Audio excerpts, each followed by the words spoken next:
Ladies and gentlemen, welcome back to another episode of Midnight Therapy. I'm your host, the one and only Cat Matthews. Again, with the broken record, very late on the episode, I'm aware. It's been hectic, as it always is. Again, I do apologize, but I don't want to seem redundant, always saying the same thing. I always say, sorry for the delay. It's going to be a quick episode.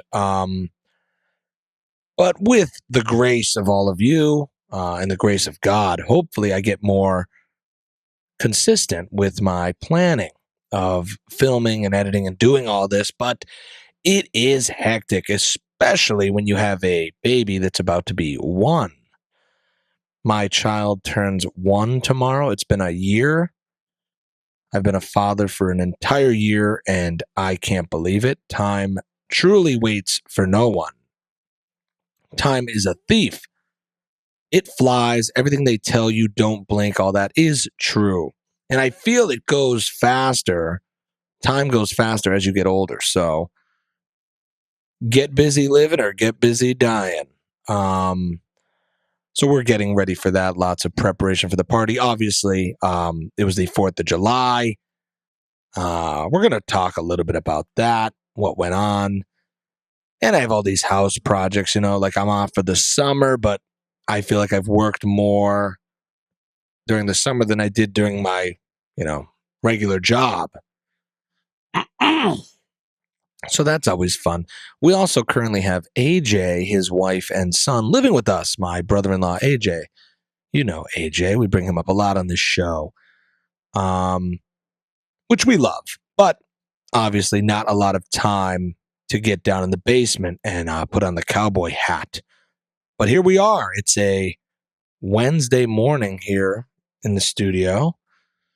And we're going to do a little midnight therapy. Not going to be a typical episode. I don't want to do a current events recap. There is too much, and I am sick of it. Even though I throw a nice spin on it, if I must say.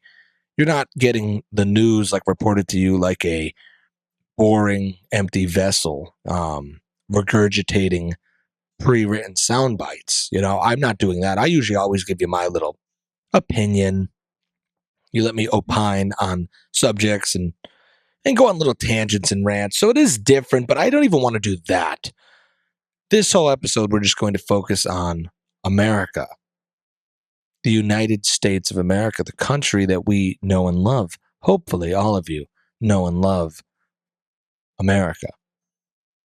And that's going to be the episode because I have to keep it quick. I have the baby monitor right here, and she'll be up soon. So we got to get this done rather quick. And I just didn't even want to prepare too much for this. I just kind of wanted to rant about my thoughts of America, of reflection of 250 years. Now that it's all over and said and done, I had a couple days to process it, and I just want to reflect on it. So that's what we're going to do this episode. So I hope you're feeling patriotic. As far as a little current events life recap on myself, I will do that. We had some notable things happen since last episode. The founding fathers of Jessup Groundhog Day. Some of you may know I am the president, founder, and co-organizer, me alongside Mike the barber, of Jessup Groundhog Day. I am the president of that organization. So it means quite a lot to me. And of course, this goes on in the winter, February, right before the official Groundhog Day. Anywho, we were called to do an event off season. We were there at a minor league baseball game, PNC Field, Rail Riders. We were there to throw the first pitch. The mayor of Jessup threw the first pitch. He's a founding father as well. But all the other founding fathers were allowed to go on the field and escort him out and watch him throw the first pitch. And I love Mayor Buckshon. He's a great man. He was my boss for a while. I worked for him at a mini golf factory, oddly enough. And he's a founding father of Jessup Groundhog Day. And we love him. He's a big part of the community. But I will say his first pitch wasn't great. Um, it wasn't the best. He kind of spiked it a little. No shade on Bucky. Like, great job, but it was kind of like Fauci. If you remember how Fauci threw it, wasn't the best first pitch, but everybody loved it. And then they let me speak on the microphone around the whole stadium, which was interesting. People were worried. They thought I was going to say something out of line. I'm very professional. Gave a good speech. And it was good. Got a lot of publicity. We got to wear our summer uniforms, which they're just t-shirts or long sleeve t-shirts with a fake tuxedo printed on them, which is nice. Still had the top hats. That day it was like 98 degrees. So again, both ends of the spectrum. Groundhog Day was 0 degrees. And now it's 98. So like 100-degree difference. Pretty much. So that's not great, but we were sweating and no one really cared. We had a fun time.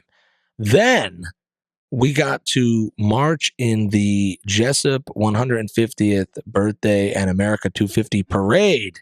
And that was one of the greatest moments of my life. Truly. All the founding fathers on 2 floats. We custom made the floats. We had the get up on, we had the top hats, we were giving candy out, we were marching, we had music blasting. We had the Jessup Groundhog Day song blasting on repeat. Very fun time. We ended up winning first place in the parade.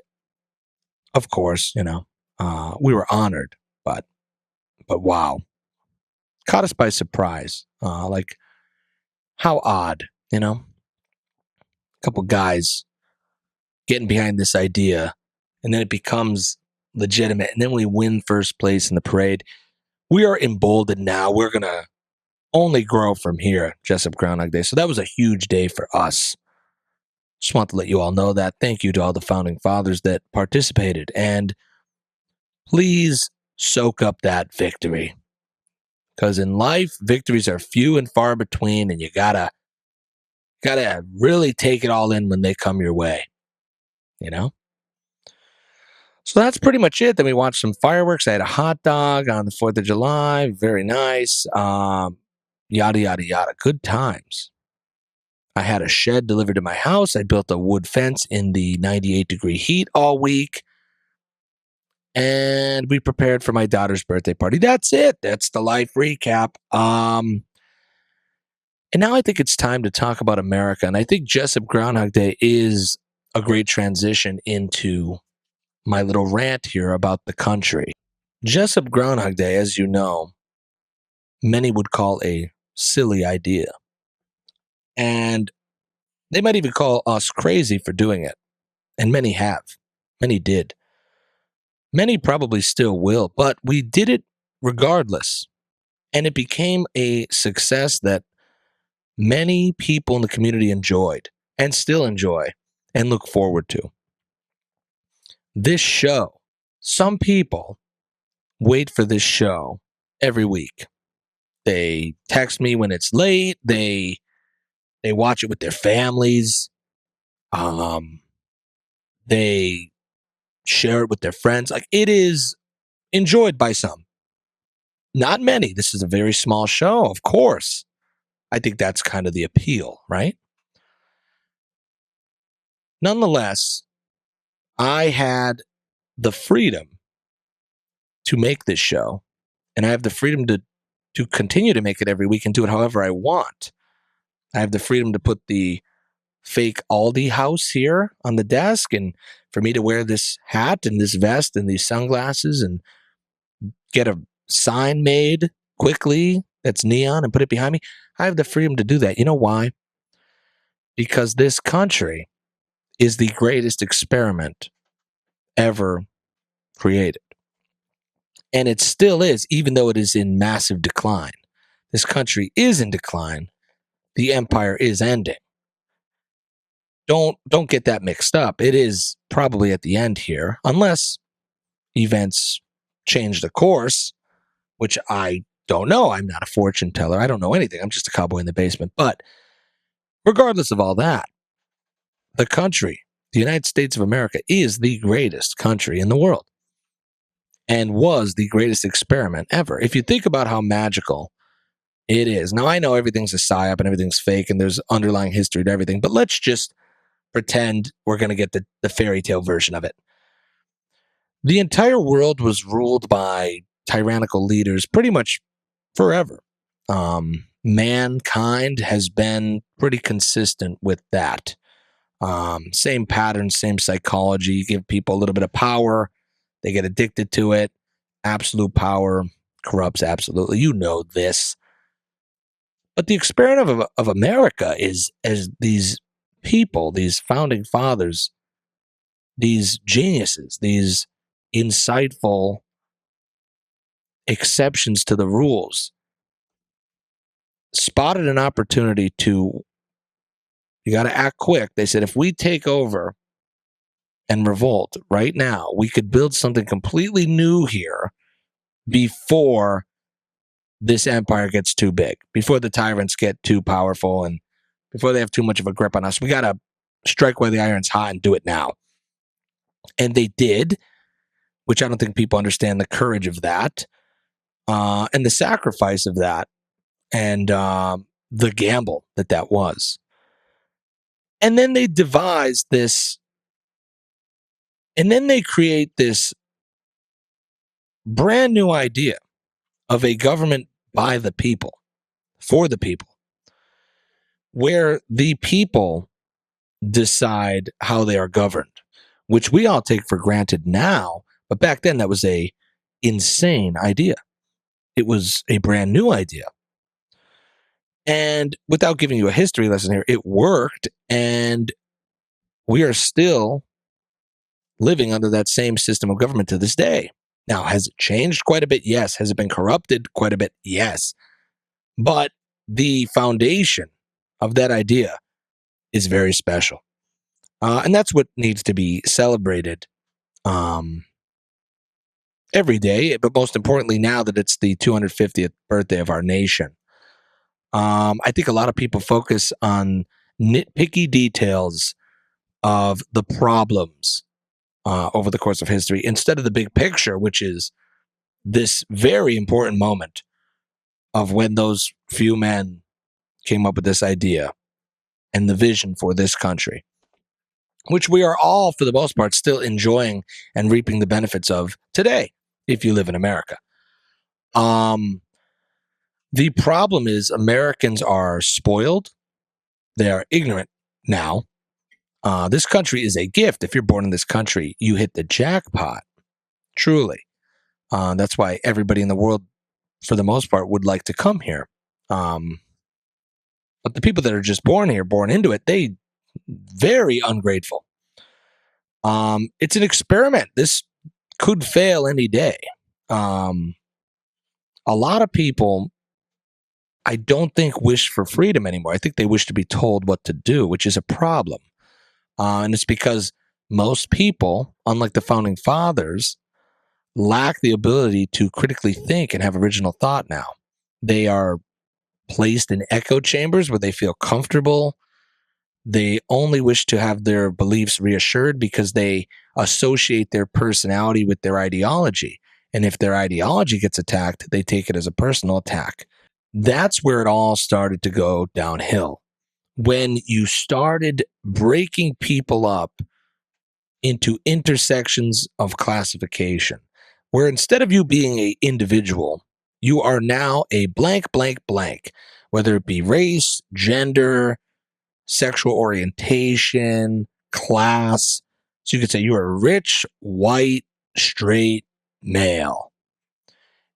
The more categories you divide people into, the easier it is to slice people up and divide them, and they'll never unify under a principle. And that's what they want, because they don't want another revolt.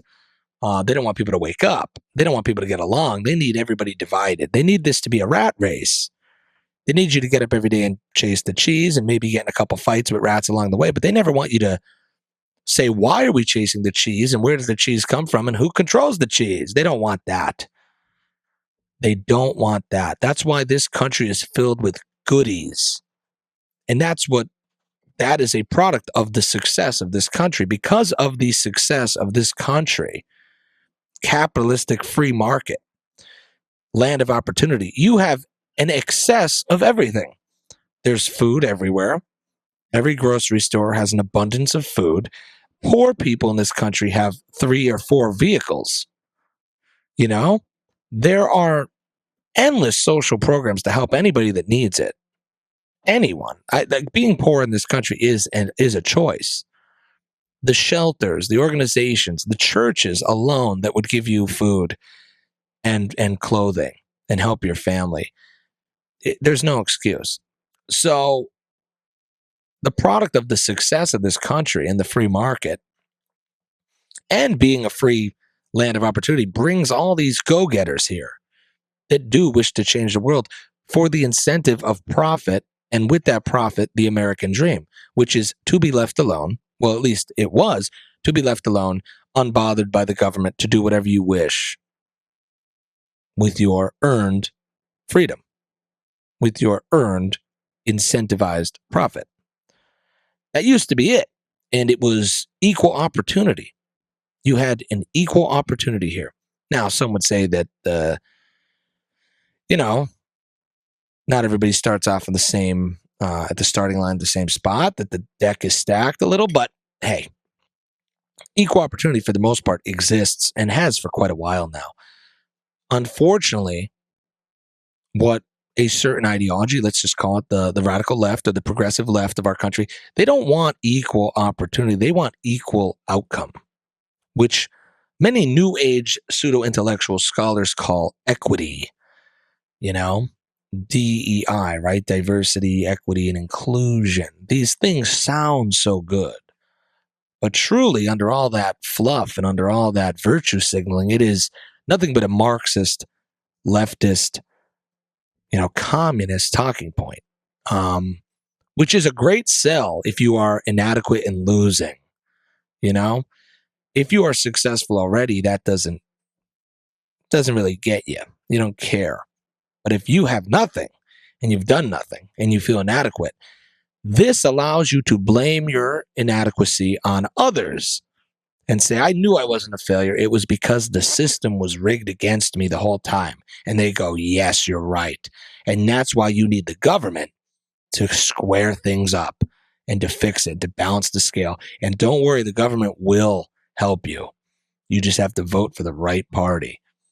This is the party that's going to give you free health care, food stamps. It's going to give you free housing assistance. It's going to take care of your child. That other party hates you. They don't want nothing to do with you. They won't help you. So when you tell people that and they have no other option, of course they're going to vote a certain way. And unfortunately, that way is in and of itself anti-American. It's anti-American spirit. It goes against everything this country was. This country was work hard, use your brain, use your unique ideas, and you earn something and you have it. And the government had nothing to do with that. That was the whole point, less government, right? If you go back, I think we're so out of touch with the Founding Fathers' original messaging that we don't even know what this country is anymore. We don't even know what it was, This country is a country of revolt and rebellion against tyranny and in opposition to the federal government, in opposition to the government having anything to do with your life. Now they have everything to do with your life, and they're about to have more to do with your life because they made you docile. They made a large percentage of Americans completely reliant on the government. That's why COVID was such a big thing with those stimulus checks and the government interfering with businesses and the free market, right? And your freedom to do what you wish. That's where it all started. It's only going to get worse with AI, but if you're listening to me here, I do think there are problems with the left. I think you can progress too far. I think progressivism seems good, but when do you call it enough? When is it enough? I think the way I put it is a country is like a big house. First, you have to build a good foundation. And then when you have a good foundation, you could start building the walls. And then you could build the roof. And then the doors and the windows. And then when everything's done, when all the important structural stuff is done, you could start worrying about what color you paint the walls or what furniture you get in the house. But those are issues that take place after the fact. Now, Preserving and upholding our Constitution is the foundation. Without that, there's no country. Unfortunately, the country is a little shaky right now. I think we got a couple cracks in the foundation that need to be addressed immediately. But you know what a lot of people are attending to? They're saying, I don't know if these doilies are the right pattern. They're worried about frivolous, last step stuff when you need to be worried about major foundational problems. So when I hear things about like transgender children, or we need uh, DEI to have more Somalians represented in the police force, or open borders, or these social programs, and and foreign wars, when I hear that, I'm like, these aren't issues that should be of mass importance. We have way more pressing matters to attend to. Those issues, if ever addressed, should be on the back burner right now. Yet for years, they were at the forefront of importance. And you may ask yourself why. I mean, I know why. I hope you know why. But this ideology of the true American spirit is fading, of course.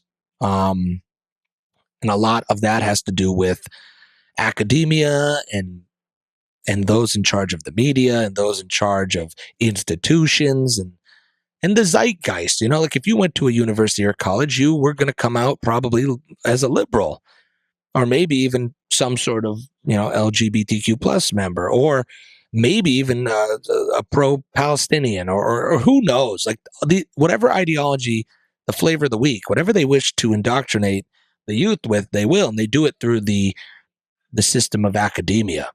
And academia is ran by people who never left academia. They never went to the real world. These people never stepped foot outside of a university, so they have no idea what the real world is. They think the most pressing matters are oppression and white supremacy and not getting kids puberty blockers for their transgender surgeries, and the philosophical debates of equity and inclusion, and things that matter in the university in theory, but don't really apply in the real world as much as one would think if you were in that system too long.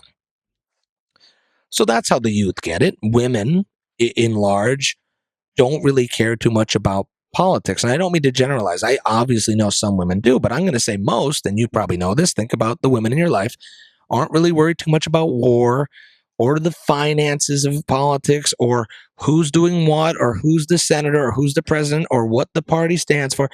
They care a great deal about abortion. That's a pressing matter, but that's how you get the people involved, is you put matters on the ballot that bring people in. But what happened is, unfortunately, that radical shift to leftism worked for a bit, but the pendulum kind of swung back a little, and people still were voting conservative. They were voting right. So what do you do now if you can't convince the groups you usually convince to cling to your radical ideology of dependence on the government, like they used to with minorities, women, migrants, right? They used to do that. Or let's say new citizens. They'd say, you got to vote for us because we're the only ones that'll help you. If it wasn't working on those groups, what do? You replace the population. You bring in millions of people from all over the world that have no allegiance to this country. Bring them in, give them free stuff, and say the only people giving you the free stuff is us, so you have to vote this way. When they ultimately vote, which they will, like a sanctuary city, if you migrate there, they're going to try to get voting rights to anyone, citizen or not, ID or not, address or not. And that will muddy the waters and tip the scales, not to mention that the people of this country, say the last 100 years, I don't want to say just white people, but let's say white people, for lack of a better term, are having way fewer children than other demographics of race and ethnicity. So that will replace quite a bit of people in the future. And this is no shade at anybody else, but I mean, white people just aren't having kids. I'm sorry. It's just how it is. They have an average of like 1.5. Other ethnic backgrounds are having like 6 kids, So you will see this, I guess, old guard of the country kind of fade away, and it will turn into something else. And it is turning into something else. And this is happening in other countries as well. You invade the world and fight the world. That's kind of how it works. Um, this country's been going downhill for a long time. We completely pissed on the grave of the founding fathers and went against everything they warned us not to do. George Washington on his deathbed said, do not let the federal government get too big, keep it in the states, and do not split into a two-party system. And we did exactly that, those two things. So I don't know where it's going to go from here. Might be too far gone. The goodies are too good for people to give up, and those who give up freedom for security deserve neither. Ben Franklin, you know this. Also, the country will only fall from within, and that's what's going to happen. I don't think a foreign invader is going to take us out. I think we're going to go the way of Rome. You're going to have way too many people that don't wish to embrace the American spirit and the American ideology. They won't embrace the culture. They will embrace their own. They will keep their own. The little sections, the country will turn into little sections, little groups that don't care about this country's history or culture. They don't wish to preserve it. They don't wish to pass it down to their children. They don't wish to embrace the original system. They just wish to, let's say, benefit from the social programs of the country, which is paid by the taxpayers and the last of the people that do wish to uphold the culture. And once those people all die, I don't know what's going to happen. If the farmer decides, the farmer's son decides he doesn't want to keep the farm going, and he goes into Bitcoin and wants to be a streamer on YouTube all day, I don't know where the food's going to come from. I don't know what's going to happen when the people paying into the tax system that they use to pay for all these social programs, when they stop paying into it, then what? But eventually you're going to have, like I said, the barbarians at the gates. You're going to have all these people not assimilating to American culture, and then the American culture will just fade away and this country will become something else. And that's how it happens. That's how empires fall. That's why it is so important to uphold and keep traditions going, especially a tradition as good and beneficial as the United States of America. 250 years, that's a long run, but I'd like to get some more out of it, wouldn't you? Because I'm telling you, there's nothing better. Ladies and gentlemen, there is nothing better out there. And you might watch the TV and the indoctrination. They'll tell you it's the worst country in the world and it's got all these problems. Yeah, good luck finding a better one. All the Europeans that came over for the World Cup, all the people from all over the world, they're like, this country's great. And we were only told it's horrible. And they're like shoving ranch dressing in their carry-ons to bring it home because they're so blown away by this country. So little details, like the ranch dressing. They're like, wow, that's even amazing. Obviously a minor detail, but the ranch is pretty good. But this idea and this effort to convince the world and Americans that this country is horrible, it's always been horrible, is a psychological operation that has worked. There are some clueless young people that hate this country, and they would rather live under like a totalitarian regime in Iran, and they're more sympathetic and empathetic to the Iranians rather than the America. It's actually insane.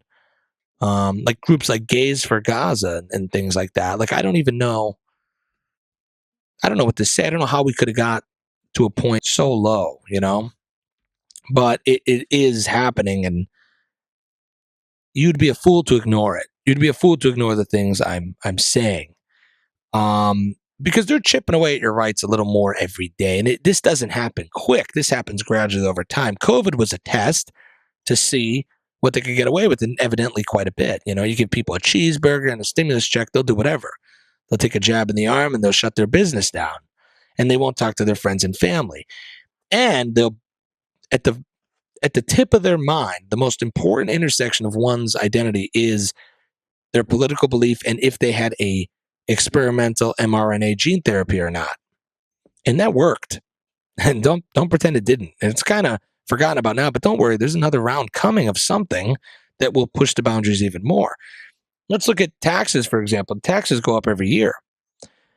And they spend the money on whatever they want. Remember, no taxation without representation. I'm going to tell you right now, you pay 35, 40% of your income in some fashion to the government, and then they use that money to spend it on things that you voted for, right?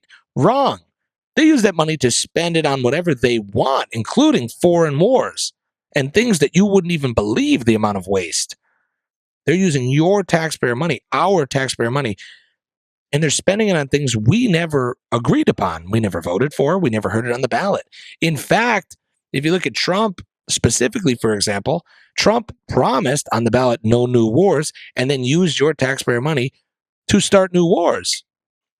So you're not really being represented. It's not really a government by the people anymore. The founding fathers, they fought a war over tea, over a tax on tea. Can you imagine what they would do if they saw how we're getting taxed today and how it's not justified and not explained and not represented? They'd lose their mind. They wouldn't believe how much we pay in taxes today and get nothing out of it and where that money goes. Even after all that, this country was the best it's ever going to be. This is the greatest country in the world. Everyone is American here, and I explain this all the time. But you go to France, you don't become French. You go to Spain, you don't become Spanish. But you come here, you become American because it's not an ethnicity. It's a ideology. It's a creed. It's a spirit that anyone could be a part of. And it's a beautiful society to be a part of. You know, many different people are Americans. That's the beauty of this country. And we're going to let it all just fade away if we're not careful. This country, though, it can only be destroyed from within. And that's kind of what you're seeing, unfortunately. We're the biggest powerhouse in the world, but still, cracks in the foundation could crumble even the most powerful castle. And don't forget that. But 250 years was a hell of a run, I will say. It was a hell of a run. We have done so many great victories in this country. Don't ever forget it. All the freaking muscle cars we invented, the movies from Hollywood, drive-ins, cheeseburgers, McDonald's, Chuck E. Cheese, rock and roll, electric guitars, roads, houses. Think about all the things. The Wild West, coal mines, horses, cowboys, SpongeBob. The list goes on. This country is the greatest that's ever been, and it affected the world immensely. Industrial Revolution, trains, the big boy. It's Las Vegas. It's just unfathomable how ignorant people are to how great and influential this country has been. Were there wrongs? Sure. But we made them right every time, and we continue to every time. The greatest part about free speech is you might see hate speech, but the only way to beat hate speech is with better speech. And guess what? The better speech always rises to the top naturally, with or without your censorship. I would say more often, more successfully, without censorship, the right speech always wins. The better speech always wins. So if somebody's hateful, let them be hateful.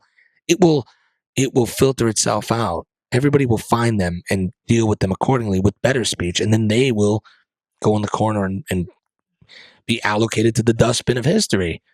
That's how it works. Taking charge of people's speech and censoring what they say doesn't work. That's tyranny. And that's what we fought against. That's what the founding fathers fought against. And that's what we are forgetting now.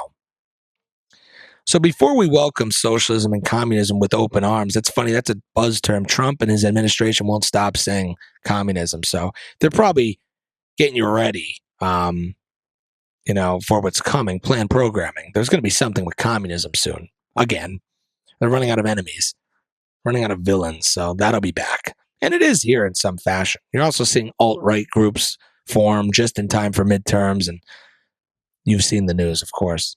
Not going to get into that. But the false promises that can't be kept are getting old. All politicians are liars. Trump is no different. And you can't blame people for believing in Trump. Trump really did sell the idea that he was going to restore American greatness and uphold the Constitution as the founding fathers wished. And a lot of people believed it. And you can't be mad at them for believing that and believing in that dream. It was a good dream to believe in. It's better than the alternative. Unfortunately, you just can't deliver because the game is rigged. The system's rigged. You can't do anything without donors. You got to take money out of politics. You got to take foreign lobbies out of politics if you're ever going to fix this. And I don't think that's going to happen anytime soon. But he lost the plot. He let us down just like all the rest. You know, no one's different, unfortunately. And if you are on the world stage, there's a reason you're there. Nobody makes it to the world stage unless they're meant to be on the world stage. If you're seeing them, they have a role in the play. But I will say we do need to remain hopeful and patriotic that the pendulum will swing back and even out in the next era of this country. Don't give up on it yet, but recognize the decline. If you love someone, you need to be critical of them. That's what people don't understand. You don't just give them a free pass. You need to be more critical of the people you love, especially. But the country you love, you don't just love it blindly. You're critical of it. You maintain it. You work things out. You fix wrongs and you make them right, and you preserve it and take care of it and nourish it. Like it's like a garden to be tended to. You don't just give up on it. And you don't just blindly love it and wave the flag down the street and say, America's the best. No, sometimes you could still love something and be critical of it. And we need to be critical of the country right now, especially now that it's 250 years old. That's the average span of an empire. An empire lasts on average about 250 years. So are we going to fall like all the others? The world is littered with the ruins of empires that once thought they were eternal. Are we going to be just another one of them, or are we going to prevail? That's for you to decide. I know what I want. Ask yourself, what do you want? You want to give up on this country because of an ideology that tells you it's horrible? Or do you want to remember the good? Do you want to salvage it? You want to fix it? Be the change you want to see. It starts with you. Get involved. Do something. Start talking. Start organizing. What do I know? I'm just a cowboy in the basement. But I do love this country. And remember, you can love your country and hate its government. It's not a sin, and it's actually encouraged.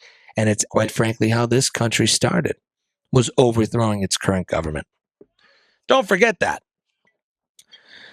This episode is brought to you in part by Jack's Pub and Eatery and Three Saints Barbershop, located in the heart of historic Jessup, Pennsylvania. Also, Picardo Jewelers in Scranton, Pennsylvania, and Pat Riot Piercing.